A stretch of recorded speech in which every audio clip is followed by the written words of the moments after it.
Hello my dear student. तो आज हम वन शॉट प्रिपरेशन स्टार्ट करने वाले हैं किस चैप्टर का, मेटल्स एंड नॉन मेटल्स। ठीक है, इस चैप्टर का हमें वन शॉट प्रिपरेशन स्टार्ट कर रहे हैं और उसके भी सारे कंसेप्ट, ठीक है, सारे कंसेप्ट बेसिक्स टू एडवांस तक हम इस पे समझेंगे। ठीक है, ये एक तरीके से आपका पेपर से पहले एक रिवीजन है चैप्टर का, जो आपको one shot preparation that means half an hour या 45 मिनट्स या 1 आवर के बीच में आपको कंप्लीट कर दिया जा रहा है। ठीक है, okay. So syllabus of this chapter क्या है आपका? मेटल एंड नॉन मेटल्स के बारे में बात करनी है, इनकी प्रॉपर्टीज के बारे में बात करनी है। Properties that means chemical property, chemical property and physical properties के बारे में बात करेंगे। ठीक है, दोनों क्या प्रॉपर्टीज के बारे में बात करेंगे, मेटल एंड नॉन मेटल दोनों के लिए। ठीक है, उसके बाद हम बात करें रिएक्टिविटी सीरीज की, फिर formation and properties of ionic compound. Ionic compound के बारे में भी हम पढ़ेंगे थोड़ा इस चैप्टर में अच्छे से। फिर बेसिक मेटलर्जिकल प्रोसेस के बारे में पढ़ेंगे, किस तरीके से हम मेटल्स को ओर से निकालते हैं। ठीक है, कोरोजन एंड इट्स प्रिवेंशन को पढ़ेंगे इस चैप्टर में। बेसिकली आपके ये सारे टॉपिक्स हैं जिसको कि हमें क्या करना है, पढ़ना है। ठीक, तो अब स्टार्ट करते हैं। देखो, बेसिकली अगर आपको पता होगा कि पीरियोडिक टेबल में कितने लगभग आपके एलिमेंट्स है, टोटल 118 एलिमेंट्स है। ठीक है, जो कि 92 इसमें से नेचुरली है एंड 26 आर क्रिएटेड आर्टिफिशियली। ठीक है, तो इसी बेसिस पर हमने जो फिजिकल और केमिकल प्रॉपर्टीज है, उस पर बेसिस पर हमने 3 ग्रुप में डिवाइड किया हुआ है, metalloids, metal and non metal. ठीक है, जैसे एक तरीके से अगर मैं कहूं, इस तरीके से होगा आपका मेटल्स। ठीक है, कुछ प्रॉपर्टीज इसमें मेटलॉइड्स के अंदर भी होती है, मेटल्स की और नॉन मेटल्स की भी, एंड देन फिर आपका नॉन मेटल। ठीक है, तो ये हो गया आपका पूरा प्रॉपरली इस तरीके से आपका ग्रुप होता है। ठीक है, सुनो, मेटल्स में बात करें, मेटल्स के जनरली क्या है, conduct heat and electricity conduct करते हैं, सबको पता होना चाहिए। एंड मेलेबल होते हैं, डक्टाइल होते हैं, ये भी हम बात करेंगे। मेलेबिलिटी किसे कहते हैं, डक्टिलिटी किसे कहते हैं। जैसे एग्जांपल्स क्या है मेटल्स के, आपके आयरन है, एल्युमिनियम है, silver, copper, gold, platinum, lead, potassium, sodium, calcium, magnesium, ये सारे मेटल जनरली क्या होते हैं। अब थोड़ा सा नोटिस करने वाली बात है कि मेटल्स होते क्या है। देखो यार, मेटल्स ना जनरली वो एलिमेंट्स होते हैं which forms positive ion by losing electrons. यानी जो भी एलिमेंट अगर इलेक्ट्रॉन लॉस कर रहा है, क्या कर रहा है, इलेक्ट्रॉन लूज कर रहा है। ठीक है, क्या कर रहा है, लूज कर रहा है, तो वो आपका मेटल में आ जाएगा। क्या आ जाएगा, मेटल आ जाएगा। और उन मेटल्स को हम क्या कहेंगे, इलेक्ट्रोपॉजिटिव मेटल्स कहेंगे। क्या कहेंगे, इलेक्ट्रोपॉजिटिव मेटल्स। इलेक्ट्रोपॉजिटिव क्यों कह रहे हैं, बिकॉज ऑफ, क्योंकि वो क्या कर रहा है, लॉस ऑफ इलेक्ट्रॉन कह रहा है। तो आप बोलोगे सर लॉस ऑफ इलेक्ट्रॉन तो पॉजिटिव कैसे होगा। यार सिंपल सी बात है, मतलब अगर ए है, ए ने अपना किसी को दिया, अपना एक इलेक्ट्रॉन, ए जो है अपना एक इलेक्ट्रॉन किसी को दे रहा है। ठीक है, किसको, बी को दे रहा है। तो ये ना, ये जब ये इलेक्ट्रॉन बी को दे रहा है ना एक तरीके से, तो ये क्या हो रहा है, ये आपका, ये खुद को क्या कर रहा है, इलेक्ट्रो पॉजिटिव कर रहा है। दैट मीन्स ये खुद दानी हो जा रहा है। क्या हो रहा है, क्रेडिट करने वाला है, और ये डेप्ट लेने वाला है। ठीक है, बी डेप्ट लेने वाला है, ए जो है क्रेडिट कर रहा है। तो ए के पास क्या होगा, पॉजिटिव आ जाएगा, क्योंकि भाई उसने क्रेडिट किया और सामने वाले ने क्या किया, डेबिट किया, मतलब उसने उधार लिया एक तरीके से, वो अलग केस आ गया। समझ में आ रही बात। तो इस वजह से इसको हम इलेक्ट्रोपॉजिटिव एलिमेंट्स कहते हैं। क्या कहते हैं, इलेक्ट्रोपॉजिटिव एलिमेंट्स कहते हैं। फिजिकल प्रॉपर्टी की हम बात करेंगे तो भाई हमें पता है कि हार्डनेस होती है। Most of the metals hard होते हैं, मोस्ट ऑफ द मेटल्स क्या होते हैं, हार्ड होते हैं, except alkali metals such as sodium, potassium, lithium are very soft metal. Alkali metal समझते हो ना, आपने इसमें पढ़ा था अल्कलाई। देखो, जो भी base which is soluble, that base which is soluble in water, जो बेस वाटर में सॉल्युबल होगा उसको अल्कलाई कहते हैं। तो जो भी मेटल्स जनरली आपका सॉल्युबल होता है वाटर में, उसको हम क्या कहते हैं, अल्कलाई मेटल्स कहते हैं। जैसे सोडियम, पोटेशियम, लिथियम एक्सेट्रा, ये वेरी सॉफ्ट मेटल्स होते हैं, इनको हम नाइफ से भी कट सकते हैं। लेकिन जनरली आपके क्या होते हैं, मेटल्स हार्ड होते हैं। लेकिन alkali metals like sodium, potassium, lithium, ये सॉफ्ट होते हैं और इनको नाइफ से काटा जा सकता है। स्ट्रेंथ क्या होती है, मोस्ट ऑफ द मेटल्स की जो स्ट्रेंथ होती है वो स्ट्रांग होती है, हाई टेंसाइल स्ट्रेंथ होती है।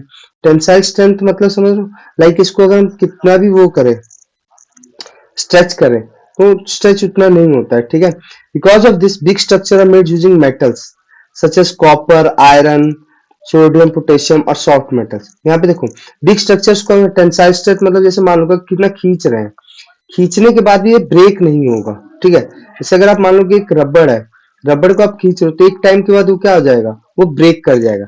बट ऐसा इनके केस में नहीं होता है जनरली। तो हाई टेंसाइल स्ट्रेंथ होने की वजह से इनका हम स्ट्रक्चर्स, बिग बिल्डिंग्स बनाने में काम करते हैं, कॉपर का, आयरन का, ठीक है। एक्सेप्ट सोडियम और पोटेशियम जो सॉफ्ट मेटल्स होते हैं। स्टेट की बात करें तो जनरली मेटल जो होते हैं सॉलिड होते हैं एट रूम टेम्परेचर पे, एक्सेप्ट मरकरी। मरकरी जो है आपका अलग हो जाता है। साउंड की बात करें तो metals ring produce ringing sound, so metals are called sonorous. इनको क्या कहा जाता है, सोनरस कहा जाता है। इवन इनको मेटेलिक साउंड भी कहा जाता है, जो साउंड आपका मेटल से निकलता है उसके लिए।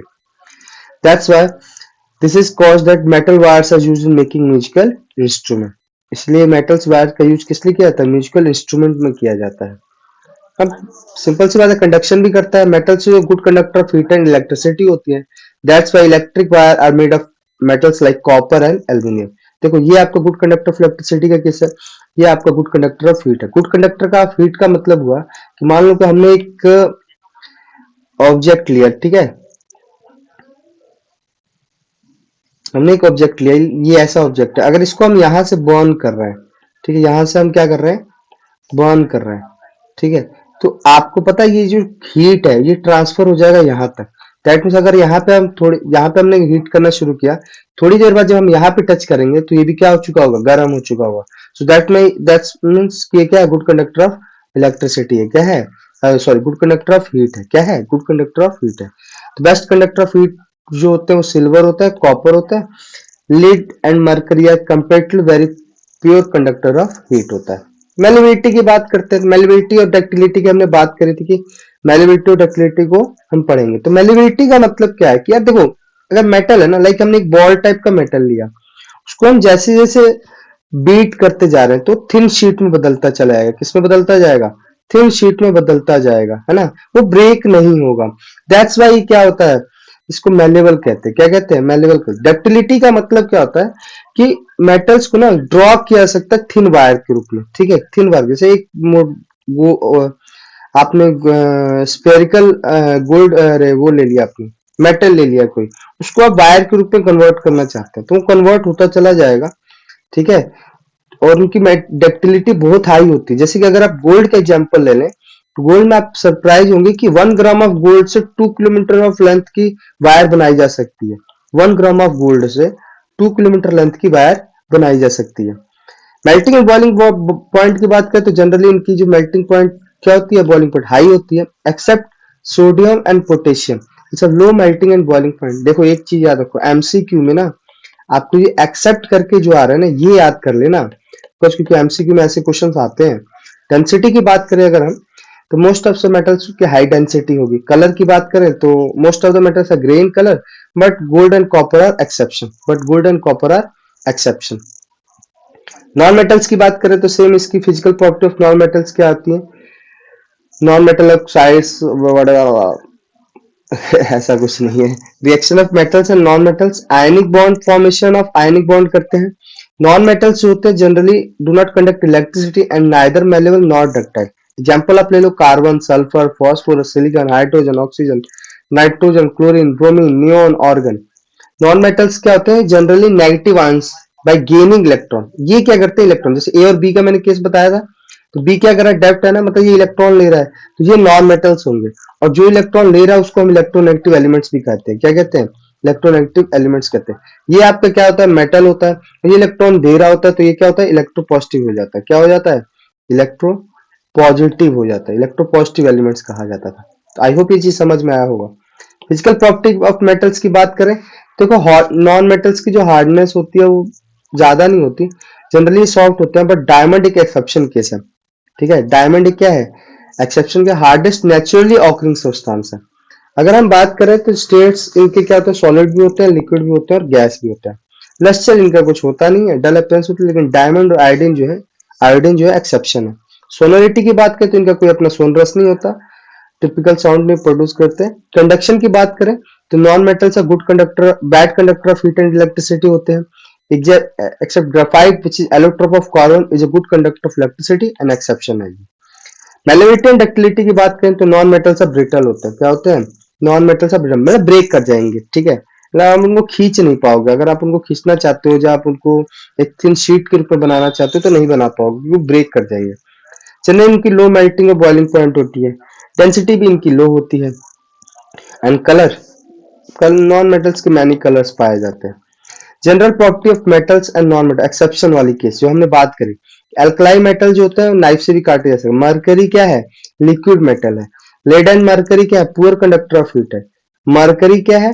Expand signifies slightly change temperature, ठीक है, मरकरी एक्सपेंड कर जाएगा अगर थोड़ा सा भी टेम्परेचर को हम उसको बढ़ाते हैं। इसीलिए आपको पता होगा थर्मामीटर में आपका मरकरी ही यूज किया जाता है, क्योंकि थोड़ा सा टेम्परेचर ज्यादा मिलता है, वो फिर आपका एक्सपेंड कर जाता है।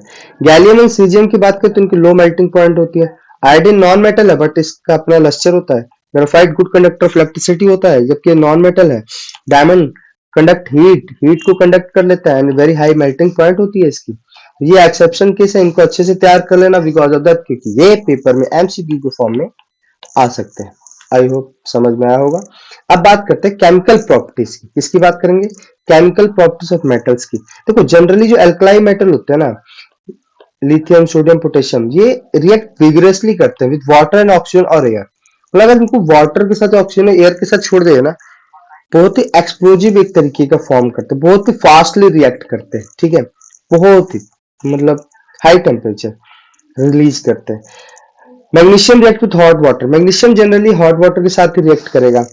एल्युमिनियम, फेरस एंड जिंक जो होंगे आपके वो स्टीम के साथ रिएक्ट करेंगे। दैट मीन्स कि आप कोल्ड वाटर के साथ करेगा नहीं, करते भी है बट वो बहुत ही स्लो प्रोसेस होता है, बट यहाँ पे वो फास्टली करेंगे, ठीक है। आपका यहाँ पे कॉपर हो गया, सिल्वर हो गया, प्लेटिनम और गोल्ड हो गया, do not react with water और डाइल्यूट एसिड, ये इनके साथ नहीं करते, कंसंट्रेटेड एसिड के साथ करेंगे। चलो अब केस लेते हैं, what happens when metals are burned in air. What happens when metals are burned in air, सीधी सी बात है कि जब मेटल को बर्न किया जाएगा यानी मेटल को ऑक्सीजन दिया जाएगा एक तरीके से, तो क्या फॉर्म करेंगे? मेटल ऑक्साइड्स बनाएंगे। जैसे कि अगर कॉपर को एयर में हम हीट कर रहे हैं, मतलब कॉपर को हम हीट कर रहे हैं, या तो प्रेजेंस ऑफ ऑक्सीजन ही होता है, प्रेजेंस ऑफ ऑक्सीजन ही होगा, तो वो क्या करेगा? ऑक्सीजन के साथ कंबाइन करेगा, कॉपर ऑक्साइड बना देगा, जो कि कलर क्या होगा उसका? ब्लैक ऑक्साइड, ठीक है, यानी 2Cu प्लस O2 2Cu बना देगा, तो ब्लैक ऑक्साइड बना देगा यानी कॉपर ऑक्साइड बना देगा, कलर इसका ब्लैक हो जाएगा बेसिकली। सिमिलरली आपका एल्यूमिनियम ऑक्साइड का भी यही केस है, तो यहाँ पे भी आपका एल्यूमिनियम ऑक्साइड ही बनेगा। तो हम जानते हैं कि मेटल ऑक्साइड जनरली क्या होता है? बेसिक इन नेचर होते हैं। क्या होते हैं? बेसिक इन नेचर, ठीक है, एसिड बेस एंड सॉल्ट वाले चैप्टर में हमने ये पढ़ा हुआ है। बट सम मेटल ऑक्साइड जो होते हैं लाइक एल्यूमिनियम ऑक्साइड हो गया, जिंक ऑक्साइड हो गया, ये एसिडिक और बेसिक बिहेवियर दोनों शो करते हैं, ठीक है। जनरली मेटल ऑक्साइड बेसिक होता है, लेकिन कुछ मेटल ऑक्साइड्स होते हैं जैसे एल्यूमिनियम ऑक्साइड हो गया, जिंक ऑक्साइड हो गया, ये एसिडिक और बेसिक बिहेवियर दोनों शो करते हैं, और इस वजह से हम इसको क्या करते हैं? Such metals oxides which react with both acid as well as base to produce salt and water is known as amphoteric oxides। मतलब जो देखो सिंपल सी बात है कि जो भी मेटल ऑक्साइड्स बेसिक और एसिडिक नेचर दोनों शो करेगा, तो सीधी सी बात क्या है? वो आपका एम्फोट्रिक ऑक्साइड से। क्या है? एम्फोट्रिक ऑक्साइड से। तो इसलिए अगर आपको मान लो कि एल्यूमिनियम ऑक्साइड है, ये आपका बेसिक नेचर है, इसको एसिड से रिएक्ट करें तो भी हमारा सॉल्ट एंड वाटर बनेगा, और इसको अगर हम बेस से रिएक्ट करें तो भी हमारा सॉल्ट एंड वाटर बनेगा। हाँ, कंसंट्रेशन अलग अलग हो सकती है, ठीक है। जैसे आपका ये देखो एसिड एंड बेस के साथ रिएक्ट करेगी, आपका एसिड के साथ रिएक्ट कर रहा है, HCl है ना, एसिड एसिड के साथ रिएक्ट कर तो भी हमारा बना सॉल्ट एंड वाटर, और हमारा जब बेस के साथ रिएक्ट किया तो भी हमारा बना सॉल्ट एंड वाटर। तो ये केस आता है। Metal oxides are generally insoluble in water होते हैं, but some dissolve in water to form alkali. तो इनको हम क्या कहते हैं? एल्कलाई कहते हैं, like sodium oxide and potassium oxide, ये वाटर में डिजॉल्व हो जाता है, दैट्स व्हाई इनको एल्कलाई कहा जाता है, ठीक है। Sodium hydroxide and potassium hydroxide बना लेते हैं। तो ये हमने बेसिकली पढ़ा था। हमने एक और चीज पढ़ा कि ऑल मेटल जो होते हैं ना, वो do not react to oxygen at same time, same rate पर सारे मेटल्स रिएक्ट नहीं करेंगे, सबका अपना अलग अलग होगा, ठीक है। लेकिन लाइक पोटेशियम और सोडियम जो है विगरसली रिएक्ट कर जाएंगे, कैच फायर कर लेंगे इन ओपन में, तो उनको hands to protect them and to prevent accidental fire they kept immersing kerosene oil, उनको कहाँ रखा जाता है, केरोसिन ऑयल के अंदर, कि इनको ऑक्सीजन ना मिले, एयर ना मिले या वाटर ना मिले, नहीं तो ये क्या हो जाएंगे, फास्ट रिएक्ट करेंगे। एट ऑर्डिनरी टेम्परेचर, जैसे सरफेस ऑफ मैग्नीशियम हो गया, एल्यूमिनियम, जिंक, लीड हो गया, ये curved thin layer of oxide से कवर हो जाते हैं, ठीक है। तो ये प्रोटेक्टिव ऑक्साइड्स लेयर प्रिवेंट करता है मेटल को फ्रॉम फर्दर ऑक्सीडेशन से, किससे, ऑक्सीडेशन से बचाता है, ठीक है। इसी तरीके से आपका iron does not burn on heating but iron filing burn vigorously when sprinkled in the flame of burner. या देखो सिंपल से, आयरन को अगर आप बर्न करोगे ना तो वो हीट नहीं होगा जल्दी, लेकिन आयरन फीलिंग होता है, फीलिंग मतलब लाइक लाइक उसके जो पार्टिकल्स हो गए, आपने वो देखा है, जब भी आप लकड़ी जहाँ पे कटती है वहां पे आप देखोगे कुछ छोटे छोटे लकड़ी के पार्ट्स पाए जाते हैं, हल्के हल्के पार्ट्स नहीं, मतलब उनके पत्ते जैसे आएंगे आपके, है ना, छोटे छोटे छोटे। वैसा ही अगर आप मान लो कि आयरन फिलिंग है, उसको जब हम फ्लेम ऑफ द बर्नर पे रखते हैं तो विग्रसली जलता है। Copper does not burn, copper burn नहीं होता, but hot metal is coated with black coloured layer of copper oxide. लेकिन जो हॉट मेटल जब कोटेड हो जाएगा ब्लैक कलर से, ठीक है, तो उसको कॉपर ऑक्साइड कह देते हैं। कॉपर को जब हम बर्न करेंगे तो कॉपर ऑक्साइड फॉर्म कर लेगा। Silver and gold do not react with oxygen even at high temperature, even high temperature भी हम दे दें तो सिल्वर और गोल्ड जो है आपका रिएक्ट नहीं करता है, ठीक है,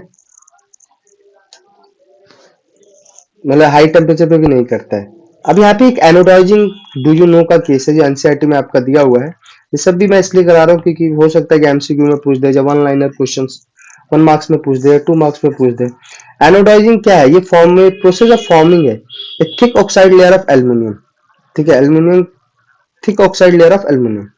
एल्यूमिनियम क्या करता है, डेवलप करता है thin oxide layer when expose to, जैसे ही इसको एयर के सामने एक्सपोज किया जाता है एल्यूमिनियम को, तो एक अपने ऊपर थिन ऑक्साइड लेयर बना लेता है जो कि फर्दर कोरोजन से आपको अपने आप को रोकता है, ठीक है। और जैसे जैसे रेजिस्टेंस इंप्रूव होता जाएगा, जैसे जैसे ऑक्साइड लेयर क्या हो जाएगी, थिकर होती चलेगी। तो during anodising a clean aluminium article is made the anode and electrolyse with dilute sulphuric acid. यानी एक सिंपल सी एनोडाइजिंग में क्या होता है कि क्लीन आर्टिकल एल्यूमिनियम आर्टिकल लिया जाएगा, ठीक है, कोई एल्यूमिनियम का आर्टिकल लिया जाएगा, ठीक, और उसको एनोड बनाया जाएगा, क्या बनाया जाएगा, anode. It is electrolyse with dilute sulphuric acid, उनको इलेक्ट्रोलाइज किया जाएगा डाइल्यूट सल्फ्यूरिक एसिड से। The oxygen gas evolved at the anode react with aluminum to make a thicker protective oxide layer। और ये आपका जनरली आपका सिंपल सी बात है कि एनोडाइजिंग क्या होता है कि process of thick oxide layer of aluminium, ठीक है, तो उसी को हम क्या कहते हैं, एनोडाइजिंग कहते हैं। आपको इतना समझना, क्योंकि अब इसमें एक्सप्लेन करने के लिए अभी उतना नहीं है, अभी आपको पेपर ओरिएंटेड पढ़ना है, किसके, पेपर ओरिएंटेड, ठीक है। तो हमें बेसिकली समझना है कि फास्टली जितना भी हो जाए। What happens when metal react with water? क्या होगा जब मेटल्स वाटर के साथ रिएक्ट करता है, तो 3 केसेस हैं। जैसे एक मेटल जो रिएक्ट करता है वाटर के साथ and produce metal oxide and hydrogen gas, क्या होगा, मेटल जब वाटर के साथ रिएक्ट करेगा तो मेटल ऑक्साइड और हाइड्रोजन करेगा। जनरली मेटल ऑक्साइड्स क्या होते हैं, that are soluble in water dissolved is to further for metal hydroxide. अगर मेटल ऑक्साइड को जब वाटर के साथ रिएक्ट कराएंगे तो आपका बना लेगा मेटल हाइड्रोक्साइड, क्योंकि सारे metals do not react with water, सारे मेटल्स आपका रिएक्ट नहीं करते वाटर के साथ, ठीक है, ये केस आ जाता है,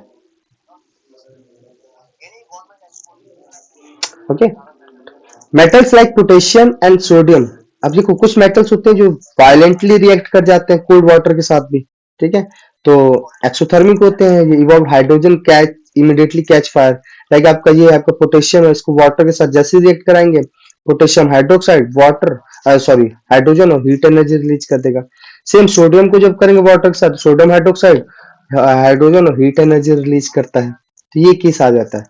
अब वही चीज आप कैल्शियम का ले लो, कैल्शियम जब वाटर के साथ रिएक्ट करता है तो लेस वायलेंट होता है, ठीक है, तो हीट इतना इवॉल्व नहीं होता कि कैच कर पाए फायर, ठीक है, हाइड्रोजन के लिए। जैसे कैल्शियम और water react, calcium hydroxide plus hydrogen gas release होता है ना। Calcium start floating because the bubbles of hydrogen gas form stick to the surface of the metal.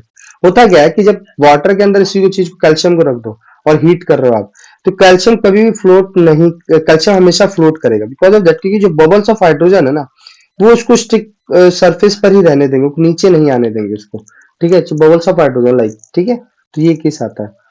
Magnesium does not react with cold water, even magnesium भी आपको cold water के साथ react नहीं करता है तो ये किसके साथ रिएक्ट करेगा, ये हॉट वाटर के साथ रिएक्ट करेगा। तो मैंने एक चीज बताया, तीनों केस में बताया था कि बहुत फास्ट भी रिएक्ट करेंगे, स्लो भी रिएक्ट करेंगे, और कुछ ऐसे होंगे जो कोल्ड वाटर के साथ रिएक्ट करेंगे, हॉट वाटर के साथ नहीं करेंगे, हॉट वाटर के साथ कुछ रिएक्ट करेंगे, कोल्ड वाटर के साथ रिएक्ट नहीं करेंगे। तो सेम यही केस है, हॉट वाटर के साथ जब हम मैग्नीशियम को रिएक्ट करा रहे हैं तो मैग्नीशियम हाइड्रोक्साइड बना रहा है एंड हाइड्रोजन बना रहा है, ठीक है। इट्स ऑल्सो स्टार्ट फ्लोटिंग, ये भी फ्लोट करने लगा क्योंकि हाइड्रोजन गैस क्या आ रहा है, उसके नीचे से बबल्स के रूप में आया जा रहा है, जिसकी वजह से नीचे स्टिक, नीचे नहीं आने देता है। लाइक मेटल्स लाइक एल्यूमिनियम हो गया, आयरन और जिंक हो गया, ये आपका रिएक्ट नहीं करेंगे, चाहे कोल्ड वाटर हो चाहे हॉट वाटर। किससे रिएक्ट करते हैं, स्टीम के साथ। किससे, स्टीम से। बताया था मैंने कि एल्यूमिनियम होगा, लेकिन अब स्टीम भी हो तो वाटर ही हुआ ना एक तरीके से, तो आपका बन गया क्या, हाइड्रोजन सॉल्ट आपका, और हाइड्रोजन गैस रिलीज हो जा रहा है। Metals such as lead, copper, silver, gold do not react with water at all. Lead हो गया, कॉपर हो गया, सिल्वर हो गया, गोल्ड हो गया, ये आपका वाटर के साथ किसी भी कंडीशन में, चाहे स्ट्रीम हो, चाहे हॉट वाटर हो, चाहे कोल्ड वाटर हो, किसी के साथ रिएक्ट नहीं करते हैं, ठीक।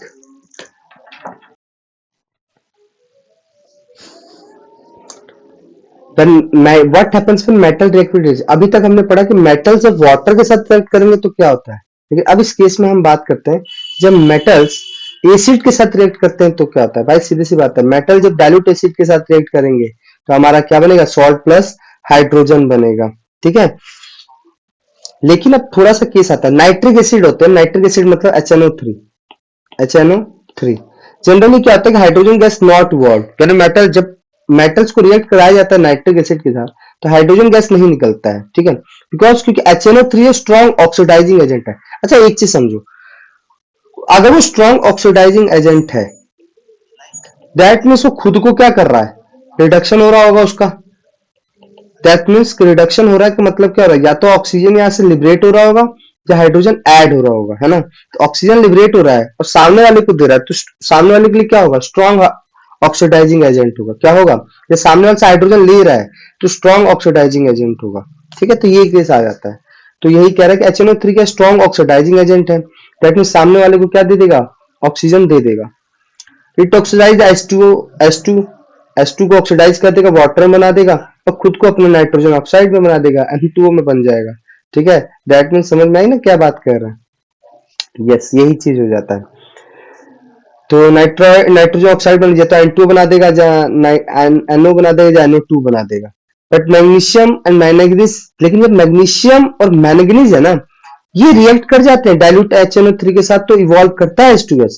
जनरली आपका मेटल्स के साथ जब नाइट्रिक एसिड रिएक्ट करता है ना तो हाइड्रोजन गैस रिलीज नहीं करता है, वहां पे आपको वाटर बन जाता है। लेकिन जब मैग्नीशियम और मैंगनीज लेके चलते हैं ना तो HNO3 के साथ जब ये रिएक्ट करता है यानी नाइट्रिक एसिड के साथ, तो H2 गैस रिलीज करता है, ठीक है, रिलीज करता है, ठीक है। तो ये केस आ जाता है। अब इसका यहीं पे हम पढ़ेंगे, rate of formation of bubbles for the fast in the case of magnesium, the reaction was the most exothermic in this case, the reactivity decrease in magnesium, aluminum, zinc and ferrous. In case of copper, no bubbles were seen and the temperature also remained unchanged. This show that copper does not react with dilute HCl. ये हमने थोड़ा पीछे पढ़ा था कि जो formation of bubbles हो रहा था, हाइड्रोजन क्योंकि कैल्शियम था आपका, जो आपका मैंगनीज था, इसको क्या कर रहा था, लाइक नीचे की तरफ नहीं आने दे रहा था, है ना, बबल्स। तो उसका रीजन था कि मैग्नीशियम की जो रिएक्टिविटी होती है सबसे ज्यादा होती है, और सबसे कम किसकी होती है, फेरस की। दैट्स व्हाई फेरस नीचे आ जाता है, ठीक है, कोई बबल्स नहीं दिखेगा, ठीक है, और कोई टेम्परेचर भी चेंज नहीं होता दिखता है। तो copper does not react with dilute HCl, ये केस आ जाता है। अब अगर हम बात करें एक्वा रीजा की बात करेंगे, ये फ्रेशली प्रिपेयर्ड मिक्सचर होता है किसका, hydrochloric acid and concentrated nitric acid यानी HNO3 और HCl का एक फ्रेशली प्रिपेयर्ड कंसेंट होता है, ठीक है, कंसंट्रेट है, ये भी कंसंट्रेटेड है, ये भी कंसंट्रेट है, लेकिन इनका रेशियो क्या होगा, इनको रेशियो का 1:3 का, दैट मीन्स 3:1 का, 3 HCl के लिए और HNO3 के लिए क्या 1, 3:1 का रेशियो रहेगा, क्या रहेगा 3:1 का रहेगा। तभी इसको हम क्या कहेंगे, एक्वा रेजर कहेंगे। क्या कहेंगे, एक्वा।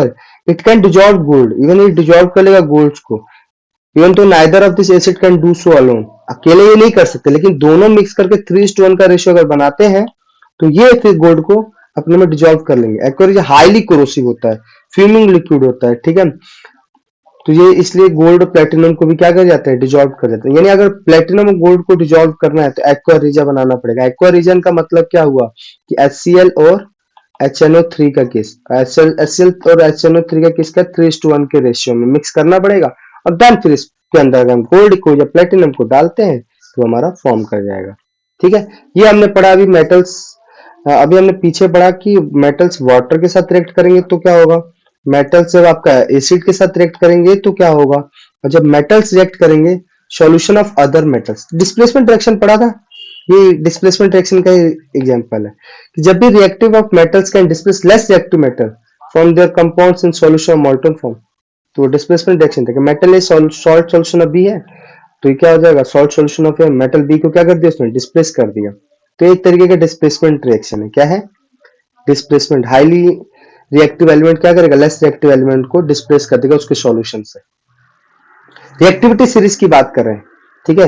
रिएक्टिविटी सीरीज में अगर हम बात करें तो आपका क्या आ जाएगा, सबसे हाईली रिएक्टिव से पोटेशियम होते हैं, ये आपकी रिएक्टिविटी डिक्रीज होती जा रही है। सबसे लेस रिएक्टिव क्या है, इसीलिए इनके लिए क्या एक्वा रीजा यूज किया जाता है। क्या यूज किया जाता है, एक्वा रीजा यूज किया जाता है। एक्वा रीजा मतलब HNO3 HCl, इनका जो रेशियो होगा 3:1 के रेशियो में जब इनको मिक्स करेंगे और ये हाईली कंसंट्रेटेड होंगे, कंसंट्रेटेड, तो हमारा एक्वा रीजा बनेगा। क्या बनेगा, एक्वा। इसके अंदर हम गोल्ड सिल्वर कर दो तो ये करोड़ हो सकते हैं, डिजॉल्व हो जाएंगे, करोड़ हो जाएंगे। समझ में आ रही है बात, तो ये केस आ जाता है। चलो, तो हाईली क्या आपका पोटेशियम है। अब यहाँ पे हम बात करेंगे how to metals and non metal react, ionic compound पढ़ने वाले हैं। क्या पढ़ने वाले हैं, आयनिक कंपाउंड के बारे में, ठीक है, आयनिक बॉन्ड के बारे में पढ़ने वाले हैं। ठीक है, थोड़ा आप समझते हैं, थोड़ा इधर आते हैं। देखो, नॉर्मल गैस में देखोगे अगर आप, तो नंबर ऑफ शेल्स, यानी हमें पता है ऑक्टेट रूल क्या कहता है, 288 का रूल होता है। ठीक है, मगर अगर 2 है, 8 है, लास्ट आउटर मोस्ट सेल में अगर इतने इलेक्ट्रॉन्स अवेलेबल है, दैट मीन्स वो नॉवल गैस है। क्या है, नॉवल गैस है, यानी उनको रिएक्शन में पार्टिसिपेट करने की जरूरत नहीं है। ठीक है, तो ये केस आ जाता है। अगर अगर ऐसा नहीं है, जैसे कि मान लो कि नॉवल गैस है, नॉवल गैस में आप देख लो आउटर मोस्ट सेल में 2 इलेक्ट्रॉन, आउटर मोस्ट सेल में 8 इलेक्ट्रॉन, आउटर मोस्ट सेल में 8 इलेक्ट्रॉन, दैट मीन स्टेबल है, इनको रिएक्शन में पार्ट लेने की जरूरत नहीं है। बट अगर इस केस में लेते हैं, मेटल्स के केस में देखो, यहाँ पे लास्ट आउटर मोस्ट सेल में 1 इलेक्ट्रॉन है, आउटर मोस्ट सेल में 2 इलेक्ट्रॉन है, आउटर मोस्ट सेल में 3 इलेक्ट्रॉन है, यहाँ पर आउटर मोस्ट सेल में 1 इलेक्ट्रॉन है, आउटर मोस्ट सेल में 2 इलेक्ट्रॉन है। ठीक है, तो देखो एक चीज हमें ये भी पता होना चाहिए कि जैसे जैसे नंबर ऑफ शेल्स बढ़ते जाते हैं ना, नंबर ऑफ शेल्स, तो जो ये इलेक्ट्रॉन्स इधर होते हैं, जो यहाँ पे इलेक्ट्रॉन्स पाए जाएंगे, ठीक है, जो इस वाले पे इलेक्ट्रॉन्स पाए जाएंगे यार,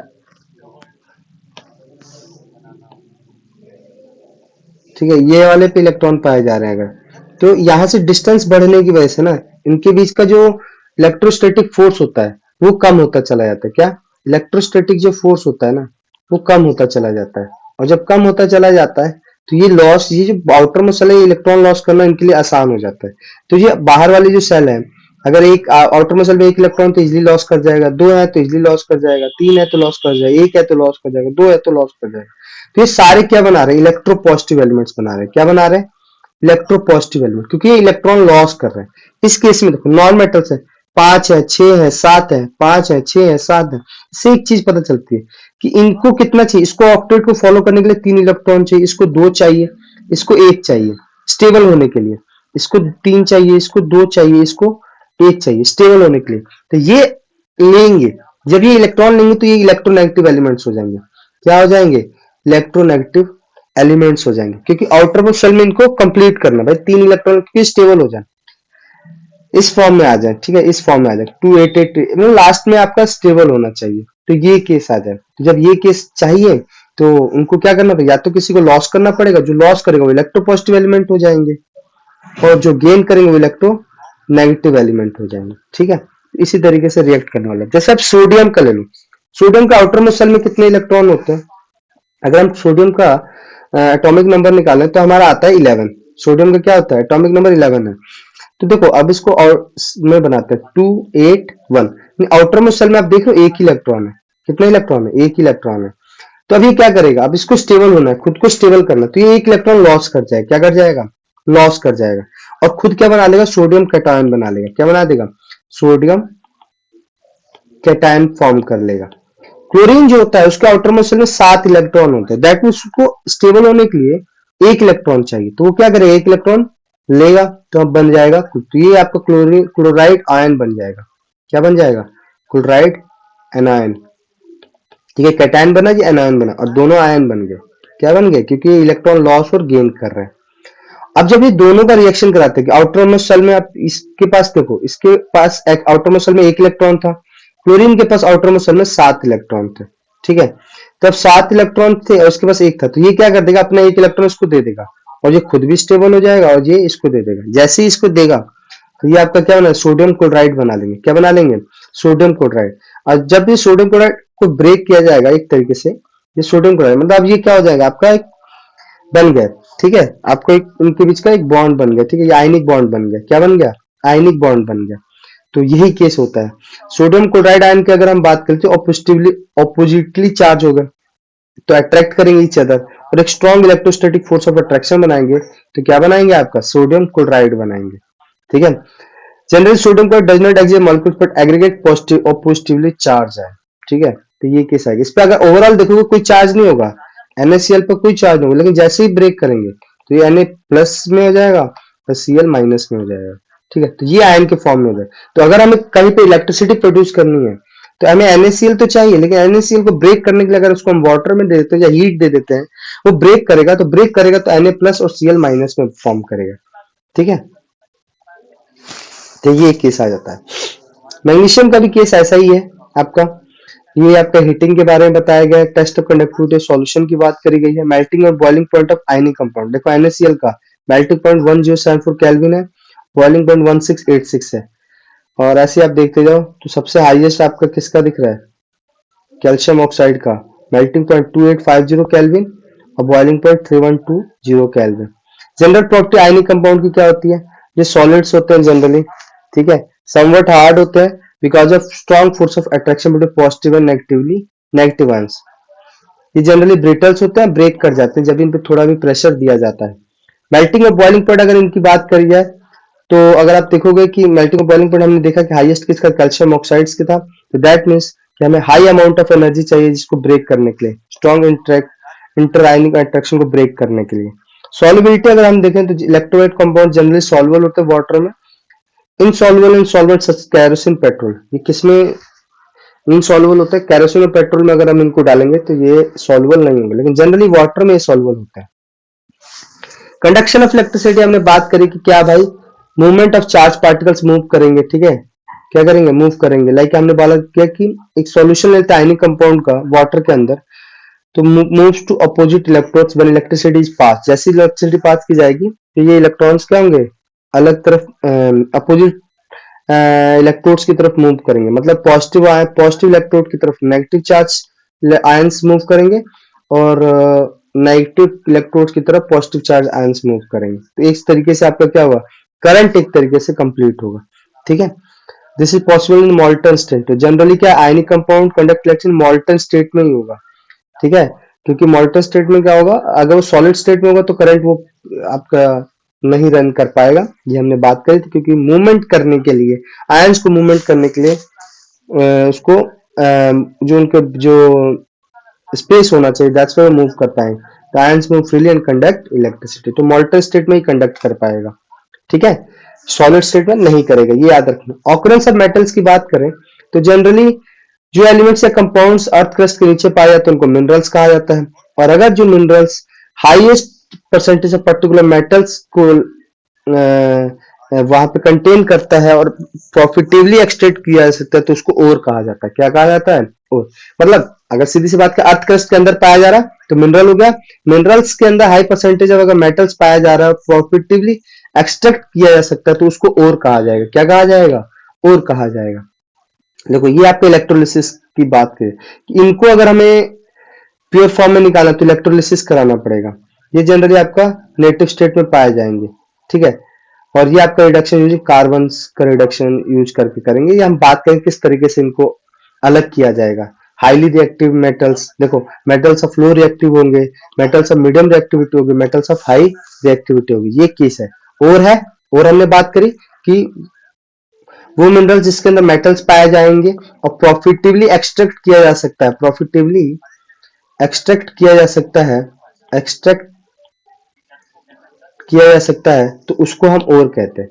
तो कंसंट्रेशन होना मेटल्स ऑफ हाईली रिएक्टिव, ठीक है, metals of medium reactivity, metals of low. तो मेटल्स ऑफ हाईली रिएक्टिविटी के लिए क्या करना है, इलेक्ट्रोलिसिस करना पड़ेगा मोल्टन ओर का, तो प्योर मेटल पाया जाएगा।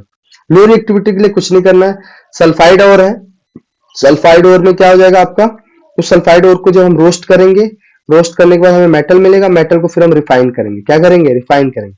जो मेटल्स ऑफ मीडियम रिएक्टिविटी है, इसमें दो तरह से आपके पाए जाएंगे, एक कार्बोनेट और पाए जाएंगे, एक सल्फाइड और पाए जाएंगे।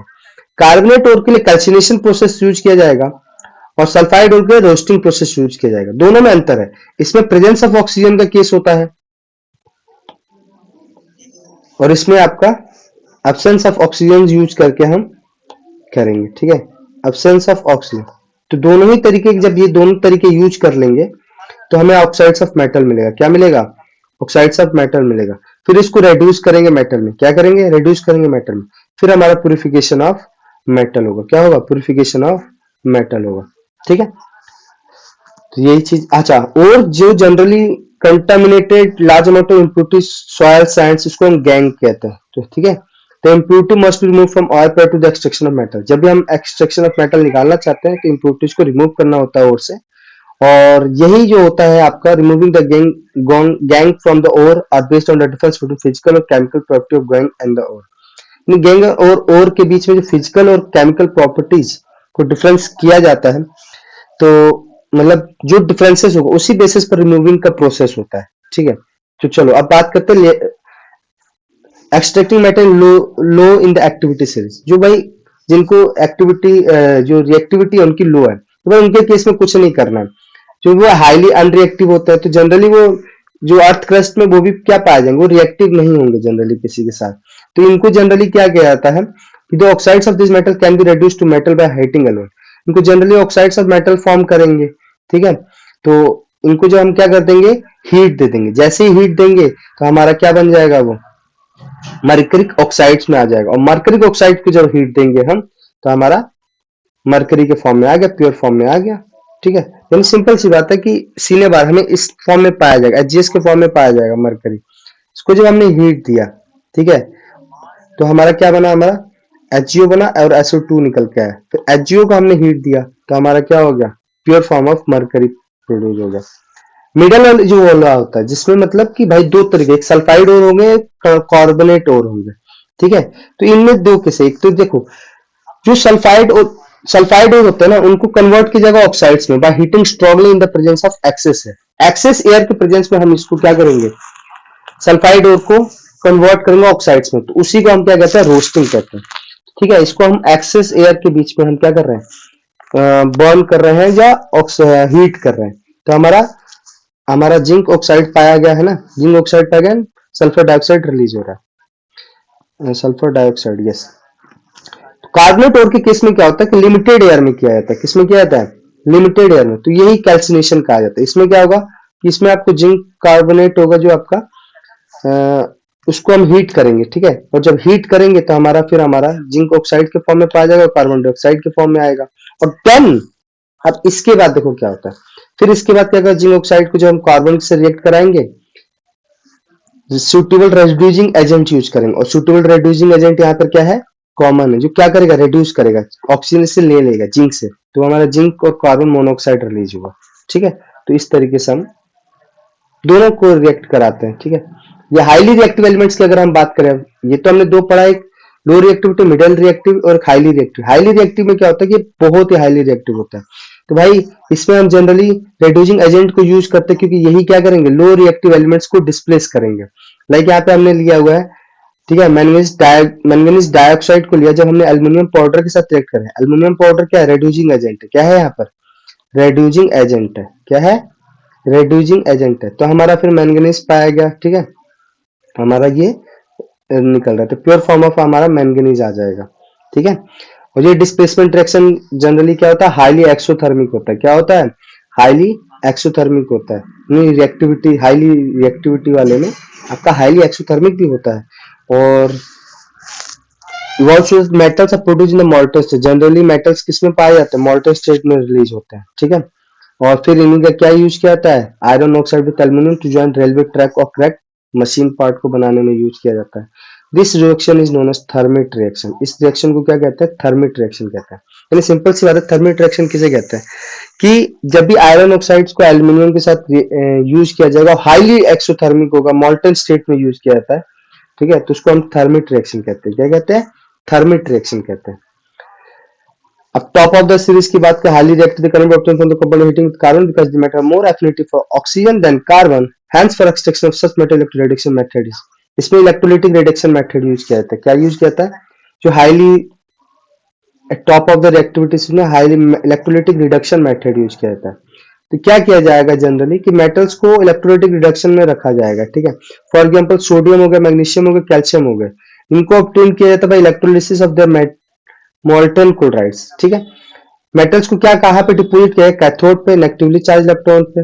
तो क्लोरीन कहाँ लिबरेट होगा? एनोड पे। कहाँ पे लिबरेट होगा? एनोड पे, ठीक है। तो ये इस तरीके से बनता है आपका। अब रिफाइनिंग ऑफ मेटल्स की बात करें, क्योंकि एक केस आया था कि रिफाइनिंग ऑफ मेटल भी होगा, ठीक है। इलेक्ट्रोफिलेट यहाँ पे हमने पढ़ा था ना, एक मिनट इधर आओ, ये देखो यहाँ पे हमारा क्या हो रहा है? रिफाइनिंग हो रहा है। मेटल्स ऑफ लो रिएक्टिविटी के केस में क्या हो रहा है? हमारा रिफाइनिंग हो रहा है, ठीक है। तो वो केस में भी हम बात करेंगे कि रिफाइनिंग किस तरीके से होता है। तो इलेक्ट्रोलिटिक रिफाइनिंग होता है, जैसे कॉपर, जिंक, टिन, निकल, सिल्वर, गोल्ड आर रिफाइंड इलेक्ट्रोलिटिकली होता है, ठीक है। इसमें इम्प्योर मेटल को एनोड बनाया जाएगा और thin strip of pure metal को कैथोड पे रखा जाएगा और फिर सॉल्यूशन ऑफ मेटल सॉल्ट को क्या है? इलेक्ट्रोलाइट के रूप में यूज किया जाएगा। जैसे आपका ये केस है, ठीक है। ये एनोड मोड यहाँ पे यूज हो रहा है, ये कॉपर सल्फेट सॉल्यूशन है, ठीक है। ये एनोड है, ये कैथोड है। और कैथोड और एनोड आपको पता है कि किस तरीके से हम कॉपर का यूज कर रहे हैं, ठीक है। किसका? कॉपर का। Pure metal from the anode dissolve into electrolyte, ठीक है। कहाँ पे डिजॉल्व होगा? इलेक्ट्रोलाइट में डिजॉल्व होगा, ठीक है। जो एनोड वाला है ये आपका इलेक्ट्रो मतलब ये अब ब्रेक करता चला जाएगा और कहाँ पे इसमें जाके आपको सॉल्यूशन में जाके डिजॉल्व होगा। और the solution putty go into, और सॉल्यूशन पुट्टी क्या नीचे की तरफ बैठता चला जाएगा। कहाँ पे? नीचे की तरफ बैठता चला जाएगा। तो मॉल्टन स्टेट में ही पाया जाता है जनरली, हमें किसमें? मॉल्टन स्टेट में। कोरोजन का केस हमें सिंपल से पता है कि हमने फर्स्ट चैप्टर में भी पढ़ा था। Silver articles become black after some time when exposed to air, it react with sulphur into air form a coating of silver sulphide बनाता है, ठीक है। Copper react with moist carbon dioxide air slowly lose its showing bronze surface and gain green coat कर लेता है, ठीक है। Green substance से बेसिक कॉपर कार्बोनेट होता है। आयरन जब आपका होता है तो ब्राउन फ्लैश की सब्सटेंस बना लेता है जिसको रस्ट कहा जाता है, ठीक है। ये केस है, ये हमने पढ़ा हुआ है। प्रिवेंशन कैसे करेंगे? तो गैल्वेनाइजेशन क्या? गैल्वेनाइजेशन क्या है? Method of protecting steel and iron from rusting by coating them with thin layer of zinc. जब उस पर थिन लेयर ऑफ जिंक लगा देते हैं और स्टील को या आयरन को प्रोटेक्ट करेंगे तो उसको गैल्वेनाइजेशन कहते हैं। क्या कहते हैं? गैल्वेनाइजेशन कहते हैं। रस्टिंग ऑफ आयरन को कैसे रोका जा सकता है? पेंटिंग से, ऑयलिंग से, ग्रीजिंग से, गैल्वेनाइजिंग से, क्रोम प्लेटिंग से, एनोडाइजिंग से, मेकिंग एलॉय से। एलॉइंग जो होता है वेरी गुड कंडक्ट मेथड होता है improving the properties of metal. इसमें क्या होता है कि मेटल और नॉन मेटल्स कोई भी क्या मिक्स कर दिया जाता है तो उसकी जो प्रॉपर्टी चेंज हो जाती है। तो यही केसेस में बताया गया कि pure iron soft very soft होता है, स्ट्रेच इजिली हो जाएगा जब हॉट करेंगे तो, लेकिन जब इसको स्मॉल अमाउंट ऑफ कार्बन मिलाते हैं तो वो हार्ड और स्ट्रांग हो जाता है। या फिर आयरन को जब निकल और क्रोमियम मिलाते हैं तो स्टेनलेस स्टील बन जाता है विच इज हार्ड, लेकिन रस्ट नहीं आता उस पर। अगर आयरन को मिक्स करते सम अदर सब्सटेंस तो उसकी प्रॉपर्टी चेंज हो जाएगी। Property of any metal can be change if it is mix with some other substance. समझ में आई बात? किसी अदर के साथ मिलाएंगे तो वो चेंज हो जाएगा। वो सब्सटेंस मेटल भी हो सकता है और नॉन मेटल्स भी हो सकता है। तो अलॉय क्या है? एक होमोजेनियस मिक्सचर होता है टू या मोर मेटल्स का, या मेटल्स और नॉन मेटल्स का, ठीक है। ये generally prepared by first melting the primary metal and dissolving the other. पहले प्रिपेयर क्या करेंगे? प्राइमरी मेटल्स को मेल्ट करेंगे, फिर दूसरे अदर एलिमेंट्स का जो है उसको उसमें मेल्ट करके मिला देंगे और फिर उसको रूम कूल कर देंगे रूम टेम्परेचर पर, तो वो हमारा एलॉय बन जाता है। जैसे pure gold 24 carat very soft होता है तो इससे ज्वेलरी नहीं बनती, इसलिए जनरली क्या है 22 कैरेट ऑफ गोल्ड से ऑर्नामेंट बनते हैं। Then 22 parts of pure gold alive with 2 parts and either copper और सिल्वर। तो ये केस आ जाता है। अगर हम one of the metals mercury ले लें तो जो एलॉय बनेगा वो एमलगम कहा जाएगा, क्या कहा जाएगा, एमलगम कहा जाएगा, ठीक है। तो the electrical conductivity melting point of alloy क्या होगा, लेस होता है देन अ प्योर मेटल। ये हमेशा याद रखना कि ब्रास जो होता है alloy of copper and zinc है, एंड ब्रॉन्ज जो alloy of copper and tin है, they are not good conductor, good conductor of electricity नहीं है, जबकि copper is used to making electrical circuit, ठीक है। Solder and alloy of lead and tin PVNSN has low melting point, की melting point क्या होती है, लो होती है, और ये जल्दी यूज किए जाते हैं वेल्डिंग इलेक्ट्रिकल वायर के लिए, किसके लिए, वेल्डिंग इलेक्ट्रिकल वायर्स के लिए। और आप ये देख लो आयरन पिलर एट दिल्ली में बना हुआ है, जो उस टाइम पे बना था Qutub 1600 years ago, the iron workers of India, ठीक है। इन्होंने प्रोसेस इन्वेंट किया था which prevent iron from rusting, for quality of rust resistance it has been examined by scientist from all parts of world. The iron pillar is 8 metre high है, and weight कितना है इसका 6 ton, 6000 KG, ठीक है। तो इसी के साथ ये चैप्टर भी क्या हो गया, कंप्लीट हो गया। आई होप बेसिक से लेकर मैंने एडवांस तक सारी चीजें इसमें समझा दी है, एंड आपको समझ भी आई होगी। और ये एक तरीके से प्रिपरेशन चल रही है, वन शॉट प्रिपरेशन है, एक चैप्टर का हम इवेल्युएशन कर ले रहे हैं, ठीक है, कि आपको कंसेप्चुअल चीजें रिवाइज हो जाएं बेसिकली, ठीक है। सो यस, तो थैंक्स टू ऑल।